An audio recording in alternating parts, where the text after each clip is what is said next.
નમસ્કાર. નરેન્દ્ર મોદીએ જ્યારથી ઇન્સ્ટાગ્રામ પર આવવાનું શરૂ કર્યું અને 5 વિડીયો એમણે બનાવ્યા જેને કરોડો વ્યૂ મળ્યા, અને નરેન્દ્ર મોદીએ જેનજી સાથે આ રીતે કોમ્યુનિકેશન કરવાનો પ્રયત્ન કર્યો, એની બહુ ચર્ચા છે. એની ટીકાઓ, એના મીમ્સ ને એ પણ એટલા જ મોટા પ્રમાણમાં થયું છે. પણ નરેન્દ્ર મોદીની એક તાકાત એ છે કે એ સિમ્બોલિઝમ, પ્રતીકો દ્વારા જે પ્રત્યાયન આપણે કહીએ છીએ, કોમ્યુનિકેશન કરે છે, એ બાબતમાં બહુ માહેર છે અને બીજા રાજકીય નેતાઓ કરતાં ઘણા બધા આગળ છે.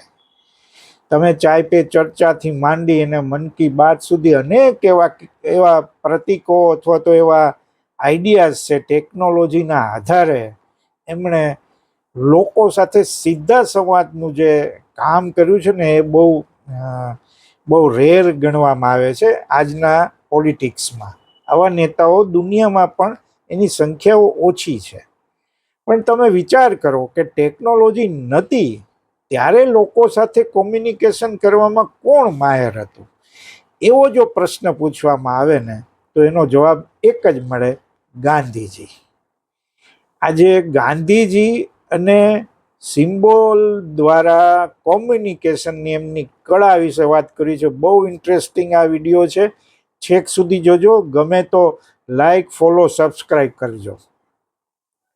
આજે ગાંધીજીની જે ખૂબી હતી સાહેબ, એના વિશે બહુ ઓછું કામ થયું છે. ઘણા લોકોએ કામ કર્યું છે, પણ આ દ્રષ્ટિએ ગાંધીજી ઉપર કામ કર્યું હોય એવા એક અધિકારી, ગુજરાતી, પીઆઈબી સાથે સંકળાયેલા જે છે, એ ડૉક્ટર ધીરજ કાકડિયાએ એના ઉપર પીએચડી કર્યું છે અને એમાં આવી ઘણી બધી વાતો એમણે ઉમેરી છે. પણ પ્રતીકો દ્વારા પ્રત્યાયન કરવામાં, કોમ્યુનિકેશન કરવામાં ગાંધીજી માસ્ટર માઇન્ડ હતા. એના કેટલાક દાખલા તમારી સાથે શેર કરવા છે. ચરખો અને ખાદી, શરૂઆત આ લઈ લો. આ બે પ્રતીક છે ને, એ આત્મનિર્ભરતા અને આર્થિક સ્વાવલંબનનું પ્રતીક છે. બ્રિટિશ શાસનનું મુખ્ય હથિયાર શું હતું કે ભારતમાંથી કાચો માલ એટલે કપાસ ઇંગ્લેન્ડમાં લઈ જાય અને ત્યાં મિલોમાં કાપડ તૈયાર થાય ને ભારતના બજારમાં એ ઊંચા ભાવે વેચાય. અને ભારતના પરંપરાગત જે વણકરો છે અને ગ્રામીણ ઉદ્યોગો છે, એ બધું બરબાદ એના કારણે થયું. ગાંધીજીએ આ વાતને પકડી લીધી છે. 1921માં ગાંધીજીએ અસહકારની ચળવળ દરમિયાન મુંબઈમાં વિદેશી કાપડની વિશાળ હોડી પ્રગટાવી અને દેશભરમાં ઘરે ઘરે ચરખો પહોંચાડવાનું શરૂ કરી દીધું. ગાંધીજી પોતે પણ સવારે નિયમિતપણે ચરખો ચલાવતા હતા અને સૂતર કાંતતા હતા અને એમાંથી જ એ બનાવેલા કપડાં પોતે પહેરતા. જવાહરલાલ નહેરુ, સરદાર પટેલ અને અન્ય રાષ્ટ્રીય નેતાઓ પણ ચરખો ચલાવતા થઈ ગયા. પણ સૌથી મોટા નેતા પણ શ્રમની પ્રતિષ્ઠા એટલે એની સમજીને સામાન્ય કારીગરની જેમ આ બધા ચરખો ચલાવતા હતા. બીજું તમે અને એના કારણે શું થયું કે આ કોંગ્રેસ છે, ભાષણો વગર સીધી પ્રજા સાથે જોડાઈ શકી.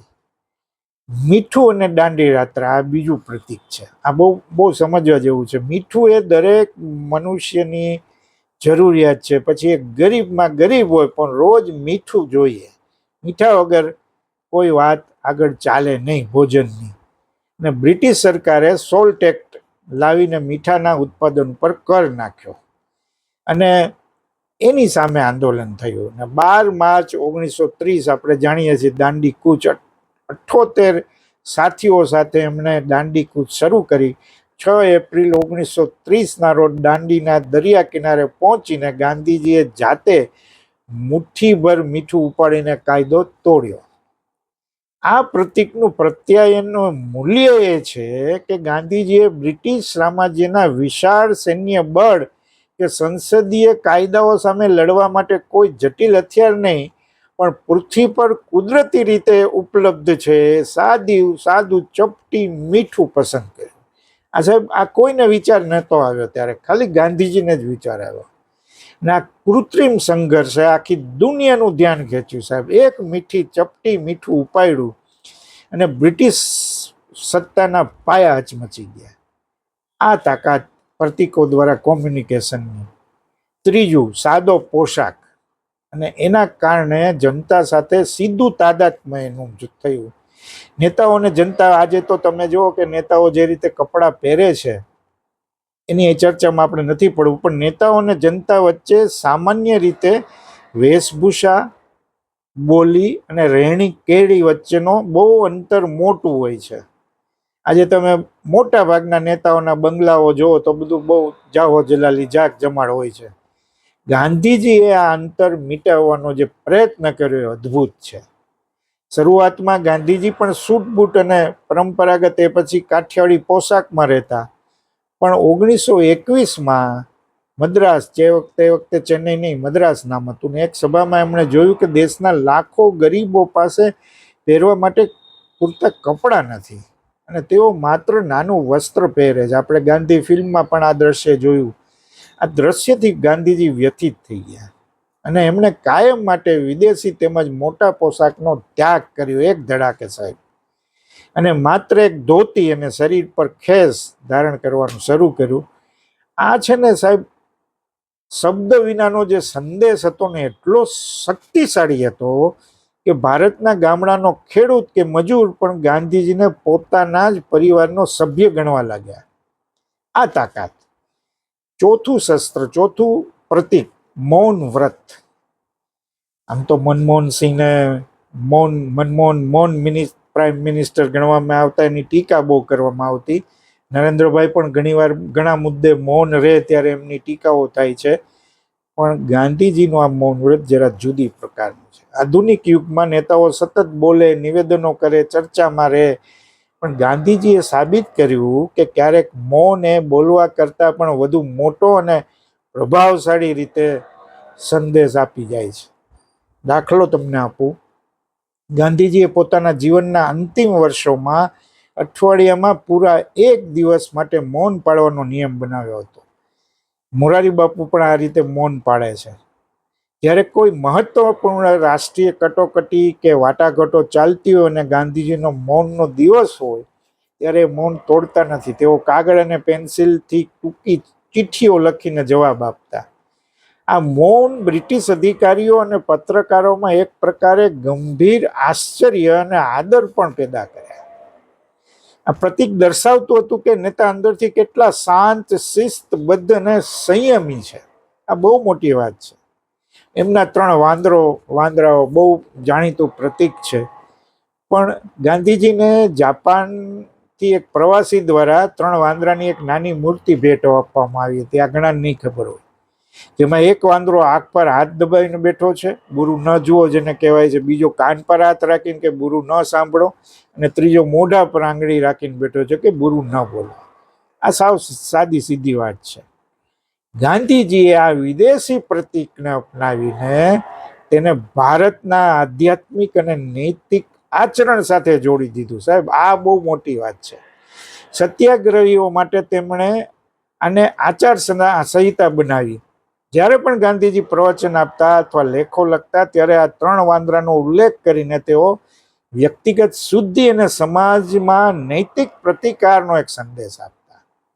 આવા અનેક દાખલાઓ છે. તમે સાહેબ નોઆખલીની પદયાત્રાને લાઠીની વાત કરીએ આપણે, 1946-47ની આ વાત. દેશના વિભાજનની આસપાસ બંગાળના નોઆખલી વિસ્તારમાં જે સાંપ્રદાયિક તોફાનો થયા બધા આપણને ખબર છે. ચારે બાજુ હિંસા, અવિશ્વાસ અને ડરનું વાતાવરણ હતું. આવા સમયે લશ્કર અને પોલીસ દ્વારા વ્યવસ્થા જળવાતી નહોતી અને ગાંધીજી એકલા હાથે શાંતિ સ્થાપવા નીકળે છે. આ પદયાત્રા દરમિયાન ગાંધીજીના હાથમાં કોઈ અદ્યતન હથિયાર કે રક્ષણ કે સૈનિકો નહોતા, માત્ર એક લાઠી હતી સાહેબ, વોકિંગ સ્ટિક. આ લાઠી માત્ર ચાલવા માટેનો સહારો નહોતો, પણ તે એક શક્તિશાળી પ્રતીક પણ હતી. તે દર્શાવતી હતી કે જે વ્યક્તિ પાસે સત્ય અને અહિંસાનું નૈતિક બળ હોય તેને ભૌતિક કે શારીરિક હથિયારની જરૂર નથી પડતી સાહેબ. જંતર મંતર ઉપર લાઠીઓ વિદ્યાર્થીઓ પર ભલે પડી, પણ લોકોએ વિદ્યાર્થીઓની તરફેણ કરી. આ બહુ મહત્વની વાત છે. આ અશાબ્દિક પ્રત્યાયને તોફાનીઓ અને પીડિતોને બંનેના હૃદય ઉપર ઊંડી અસર કરી નોઆ ખલીમા, અને એક વૃદ્ધ વ્યક્તિની હાથની લાઠી અને અડગ મનોબળે હજારો તોફાનીઓની તલવારની તાકાતને નિસ્તેજ કરી દીધી. લોકોએ હથિયાર હેઠા મૂકી દીધા સાહેબ. પબ્લિક રિલેશન્સ અને ક્રાઇસિસ મેનેજમેન્ટની ભાષામાં આ બહુ અદ્ભુત ઉદાહરણ છે કે નૈતિક પ્રતીક દ્વારા તમે કોઈ મોટા સંકટને કઈ રીતે કાબૂમાં લઈ શકો.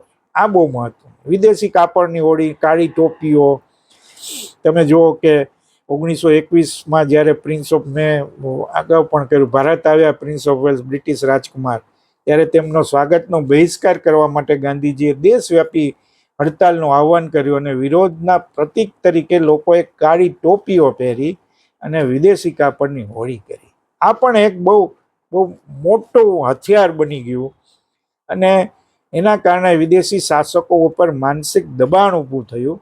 સફળ પબ્લિક રિલેશન અને પ્રેશર ગ્રુપ સ્ટ્રેટેજીનો પણ આ એક ભાગ ગણવામાં આવે છે. તમે જુઓ કે યેરવડા જેલમાં જે ઉપવાસ કર્યા બાપુએ, ગાંધીજીએ, એ ફોટો ક્યારેક તમે જોજો.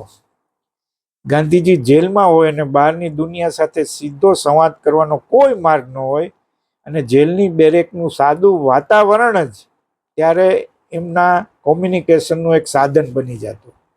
1932માં પુણેની યરવડા જેલમાં કલેક્ટરના કોમ્યુનલ એવોર્ડ, એટલે કે મતદાર મંડળનો જે વિવાદ થયો, એની સામે ગાંધીજીએ અમરનાથ ઉપવાસ કર્યા. તે સમયે જેલની અંદર ગાંધીજીની પથારી પર સૂતા હોય અને આસપાસ માત્ર એક સફેદ ચાદર અને ઓશીકું હોય તેવા દ્રશ્યોના ફોટોગ્રાફ દેશની દુનિયાના અખબારોમાં છપાણા હતા સાહેબ. આ દ્રશ્ય પ્રત્યાયને બ્રિટિશ સરકાર અને ડોક્ટર બાબા સાહેબ આંબેડકર વચ્ચે ઐતિહાસિક જે કરાર, જેને પૂના કરાર તરીકે ઓળખવામાં આવે છે, એની ભૂમિકા એણે ભજવી હતી. એક નબળા શરીરનો ઉપવાસ એ બ્રિટિશ સામ્રાજ્ય સામેનું સૌથી શક્તિશાળી રાજકીય અસ્ત્ર બની ગયું. જેમ જંતર મંતરમાં સોનમ વાંગચુકના ઉપવાસ થયા, ઝારખંડમાં વિદ્યાર્થી નેતા મહાતોના ઉપવાસ થયા. અલબત્ત આ બે સરખામણી આપણે કરી શકીએ એમ નથી. તમે બીજું એક એમનું પ્રતીક હતું ધર્મગ્રંથોનું પઠન. ગાંધીજી માત્ર રાજકીય આઝાદી નહોતા ઈચ્છતા, પણ તેઓ ભારતીય સમાજમાં સાંપ્રદાયિક એકતા લાવવા પણ માંગતા હતા, કે જે આજે પણ સમસ્યા એક છે. એમણે શું કર્યું, ગાંધીજી આ પણ રહેતા પછી એ સાબરમતી આશ્રમ હોય, સેવાગ્રામ હોય, દિલ્હીનું બિરલા હાઉસ હોય, રોજ સાંજની પ્રાર્થના સભામાં હિન્દુ, મુસ્લિમ, શીખ, ક્રિશ્ચિયન, બૌદ્ધ ધર્મના પવિત્ર પુસ્તકો જેમ કે ભગવદ્ ગીતા, કુરાન, બાઇબલ વગેરે, એમાંથી પ્રાર્થના અને વચનોનું પઠન કરાવતા. આ કોઈ સામાન્ય ધાર્મિક વિધિ નહોતી સાહેબ, પણ એ સમાજને સંદેશ આપતું અશાબ્દિક અને એક સાંસ્કૃતિક કોમ્યુનિકેશન હતું કે ભારતમાં તમામ ધર્મોનું સમાન ઘર છે. હિંસા અને કોમી તોફાનોના સમયમાં પ્રાર્થના સભાઓ શાંતિ અને ભાઈચારાનું જીવંત પ્રતીક બની ગયા. અને સાહેબ આ જે ગાંધીજીનું કોમ્યુનિકેશન હતું ને સિમ્બોલ દ્વારા, એની તો આખા જગતમાં ચર્ચા હતી. કેટલાક દાખલા, કેટલાક એક્સપર્ટ કહેવાય, એમણે જે એમના વિશે જે વાત કરી છે ને એ બહુ મજાની છે. એમાં એક લૂઈ ફેસર, બહુ જાણીતા અમેરિકન પત્રકાર ને ગાંધીજીનું જીવન ચરિત્ર પણ જેમણે લખ્યું, એમણે જે લખ્યું છે ને એ હું તમારી સામે મૂકું છું. ગાંધીજી પાસે કોઈ સરકારી સત્તા નહોતી, કોઈ સેના નહોતી, કોઈ મોટા ભંડાર કે અખબારો નહોતા, છતાં તેઓ દુનિયાના શક્તિશાળી સામ્રાજ્યને હલાવી શક્યા. તેનું કારણ એ હતું કે તેઓ જાણતા હતા કે સામાન્ય લોકોના મન સુધી કઈ ભાષામાં પહોંચવું. તેમનો ચરખો અને મીઠું એ માત્ર વસ્તુઓ નહોતી, પણ કરોડો ભારતીયોના આત્મસન્માન અને વિરોધની જીવંત ભાષા હતી. એવી જ રીતે ફ્રેન્ચ દાર્શનિક અને નોબેલ વિજેતા પુરસ્કાર જે રોમા રોલા, એમણે જે ગાંધીજી વિશે વાત કરી કે ગાંધીનું જીવન અને તેમના કાર્યો વચ્ચે ક્યારેય અંતર જોવા ન મળ્યું. આજે જે નેતાઓમાં ખૂટે છે આ સૌથી મોટો ગેપ છે. તેઓ જે કહેતા ગાંધીજી એ જ પહેરતા અને એ જ આચરતા. તેમનું આચરણ જ તેમનો સૌથી મોટો સંદેશ હતો. આ એક એવી અદ્ભુત પબ્લિક રિલેશન પદ્ધતિ હતી જેમાં કોઈ પ્રચાર કે ઢોલપીટ વગર સીધો જ જનતાના હૃદય સાથે સંવાદ થઈ જતો. અદ્ભુત સાહેબ. જ્યોર્જ ઓરવેલ બહુ જાણીતા બ્રિટિશ લેખક, એમણે ગાંધીજી વિશે જે વાત કરી કે ગાંધીજીએ બ્રિટિશ શાસકો સામે એવા હથિયારનો ઉપયોગ કર્યો જેને સ્ટ્રેટેજિક સાયન્સ કહેવામાં આવે છે, સામર્ય શાસ્ત્ર. એનો એમાં કોઈ જવાબ નહોતો. જ્યારે તમે હથિયાર સામે હથિયાર ઉઠાવો છો ત્યારે સત્તા તમને દબાવી શકે છે, પણ તમે સાદી લંગોટ પહેરીને હાથમાં લાઠી લઈને ચરખો કાઢતા રહો છો ત્યારે વિરોધીઓની બધી જ સૈન્ય તાકાત નકામી બની જાય છે. ગાંધીજી એક એવી માનસિક માસ્ટરી એમનામાં હતી કે જેણે બ્રિટિશરોને પણ બહુ મૂંઝવણમાં મૂકી દીધી. આને છે ને એક પ્રકારે સેમિયોલોજી કહે છે. કોમ્યુનિકેશન થિયરી અને સેમિયોલોજીની દ્રષ્ટિએ જોવામાં આવે ને તો મહાત્મા ગાંધીએ અજાણતા જ અથવા સહજ સૂઝથી સેમિયોલોજીના સિદ્ધાંતોને પોતાના રાજકીય અને સામાજિક આંદોલનોમાં પરાકાષ્ઠાએ પહોંચાડ્યા. સેમિયોલોજીમાં કોઈ પણ ચિહ્નના બે ભાગ હોય છે, એક સિગ્નિફાયર એટલે કે ભૌતિક રૂપ અને એક સિગ્નિફાઈડ એટલે કે આંતરિક અથવા તો મનોવૈજ્ઞાનિક એનો અર્થ. દાખલો લઈએ કે ગાંધીજીના કેસમાં ચરખો એ સિગ્નિફાયર પ્રતીક છે. એનો અર્થ શું છે તો કે આત્મનિર્ભરતા અને સ્વાવલંબન, એ સિગ્નિફાઈડ છે. ચરખો માત્ર લાકડા કે લોખંડનું સાધન નથી, પણ તે કરોડો ભારતીયોના મનની આઝાદીનું માનસિક ચિહ્ન છે. એક બીજું વિઝ્યુઅલ ટેક્સ્ટ. સેમિયોલોજી માત્ર ભાષા પૂરતી મર્યાદિત નથી, પણ એ વિઝ્યુઅલ કલ્ચરનો અભ્યાસ છે. ગાંધીજીની લંગોટી, દાંડી કૂચ, મુઠ્ઠીભર મીઠું, મૌન વ્રત, હાથની લાઠી, આ બધું સેમિયોલોજીની ભાષામાં તમે અત્યંત શક્તિશાળી વિઝ્યુઅલ ટેક્સ્ટ કહેવામાં આવે છે, જેને દુનિયાભરના લોકો ભાષાના સીમાડા વગર સમજી શકતા હતા. કોડ અને ડીકોડ, આજે જે બહુ એની ભાષાની વાત થાય છે, પણ સેમિયોલોજી એ શીખવે છે કે કોઈ પણ સમાજમાં ચોક્કસ કોડ્સ એટલે કે સંકેતો દ્વારા જનમાનસને પ્રભાવિત કરી શકાય છે. બ્રિટિશ સામ્રાજ્ય સામે ભાષણો આપવા કરતાં ગાંધીજીએ આવા કોડ પસંદ કર્યા. મીઠું, જે દરેક રસોડા સાથે જોડાયેલું છે, તેનું ડીકોડિંગ સામાન્ય નાગરિકને લઈ વાઇસરોય સુધીના દરેકે આ વાતની નોંધ લેવી પડે. એટલે ટૂંકમાં તમે કહ્યું તો ગાંધીજી માત્ર રાજકીય નેતા નહોતા, પણ અવ્વલ દરજ્જાના સેમિયોટિશિયન હતા. તેઓ પ્રતીકોની ભાષા વાંચી પણ શકતા હતા અને એનું સર્જન પણ કરી શકતા હતા. એટલે આ જે સેમિયોલોજીની વાત છે, ભાષા અને લિપિની મર્યાદાઓથી કાંઈક ઉપર છે અને એમાંથી સીમાઓથી મુક્ત થઈ જાય છે. એટલે અને તમે સાયન્સ એવું કહે છે કે માનવ મગજ શબ્દો કરતાં દ્રશ્યોને વધુ ઝડપથી પ્રોસેસ કરે છે. આ સાયન્ટિફિક વાત છે અને લાંબા સમય સુધી યાદ રાખે છે. આ બધું ગાંધીજીએ જોયું. લાઠી છે, ચરખો છે, મીઠાની ચપટી ભરી મીઠું છે, આ બધું છે પ્રતીકો એ સીધું લોકોને સાંકળે છે. એટલે પ્રતીકો માત્ર બુદ્ધિ કે તર્ક સાથે નહીં, પણ સીધા લોકોની લાગણીઓ અને સંસ્કૃતિ સાથે જોડાયેલા. એટલે આ સીમા વગરનો વૈશ્વિક સંદેશ છે, યુનિવર્સલ અપીલ જેની છે, એવા આ બધા પ્રતીકો છે. અને સેમિયોલોજીનો સિદ્ધાંત કહે છે કે આ પ્રતીકો હોય ને એ અર્ધ જાગૃત મન, સબકોન્શિયસ માઇન્ડ પર પણ કામ કરે છે. એ પણ એની વિશિષ્ટતા છે. એટલે પ્રતીકો એ મૌન ભાષા છે, જે બોલતી ભાષા કરતાં અનેક ગણી ઝડપથી, ઊંડાણપૂર્વક, વ્યાપક સ્તરે માનવ સમુદાયના હૃદય અને મગજ સુધી પહોંચાડવાની ક્ષમતા ધરાવે છે. એટલે ગાંધીજી આટલા સફળ થયા, કારણ કે એમણે પ્રતીકો ઊભા કર્યા, એની ખાસ ભાષા સર્જી અને ભારત જ નહીં, બ્રિટિશ શાસન જ નહીં, આખી દુનિયાને એનો સંદેશો આપ્યો. એટલે ગાંધીજી વિશ્વના સૌથી મોટા કોમ્યુનિકેટર ગણવામાં આવે છે. તમારો શું અભિપ્રાય છે જરૂર જણાવજો. આભાર.